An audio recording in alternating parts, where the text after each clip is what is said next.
किफल का एक वाक़या तिरमिज़ी में मिलता है।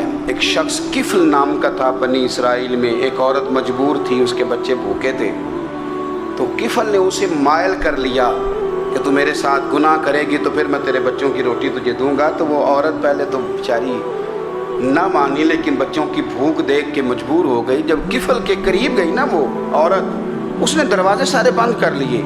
तिरमिज़ी शरीफ में उसका वाक़या मौजूद है। चारों जानिब से बंद हो गया सारा कुछ। लेकिन जब वो किफल कहता है मैं उस बीबी के पास जाने लगा तो औरत का वजूद कांपता था।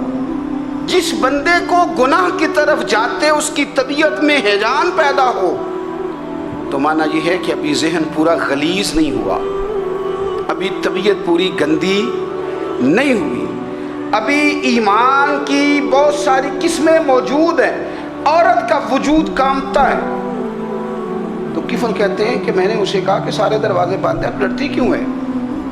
तो कहने लगी डरती इसलिए हूँ कि सारे दरवाजे बंद नहीं होते, एक दरवाज़ा खुला है और वो दरवाज़ा रब्बे कदीर का दरवाज़ा है, उसे कैसे बंद किया जा सकता है? तो कहते हैं जब उसने ये लफ्ज़ कहे तो मुझ पर भी बात का असर हुआ, मुझ पर।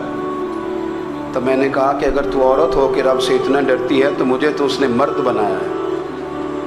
तो मर्द तो होता ही वो है जो अपने आप पर कंट्रोल कर सके। तो अब ना मामला आगे जाएगा, अब यहाँ बात रुकेगी नहीं, जा मैं तुझे आज़ाद करता हूँ। औरत गई, उसने तौबा की किफल ने, और रात रो के कहने लगा मालिक आज मैंने तौबा की है तो मेरे ऊपर मेहरबानी करना, मेरी तौबा टूटने ना पाए। रात उसने तौबा की, रात ही इंतकाल हो गया। लोगों को पता था बड़ा बेहया है, बद किरदार है, गुनाहगार है, शायद लोग उसका चेहरा देखने भी ना जाते, पर मालिक करीम है ना। हुजूर फरमाते हैं सवेरे उसके दरवाजे पे लिख दिया अल्लाह ने, लोगों रब ने किफल के सारे गुनाह माफ़ कर दिए हैं, उसके दरवाजे पे लिख दिया गया। जब आप अपनी हिफाजत करना चाहते हैं तो अल्लाह फिर असबाब भी पैदा कर देता है।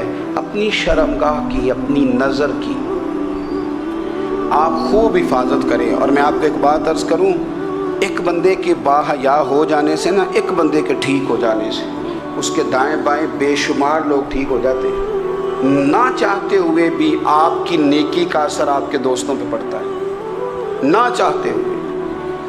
और एक बंदे के बिगड़ जाने से उसके दाएं बाएं बहुत सारे लोग बिगड़ जाते हैं, बहुत सारे लोग बिगड़ जाते हैं। आप अगर अपने लबो लहजे पर ये पाबंदी लगा सकें और अपने आप को अगर आप संभाल सकें तो फिर याद रखिएगा बड़ी सारी चीज़ें बेहतर हो जाएंगी। कुछ चीज़ें ऐसी होती हैं जो हम ना फराख दिली से बांटते हैं, और कुछ चीज़ें ऐसी होती हैं जो मजबूर होकर हम देते हैं। कई दफ़ा ऐसा होता है कि सामने वाला कुछ ज़्यादा तकलीफ़ में होता है और हमारे पास भी वुसअत नहीं होती, लेकिन ज़्यादा अजर उसी बंदे को मिलता है जो थोड़ी तकलीफ़ बर्दाश्त करे और सामने वाले की तकलीफ़ को दूर करे।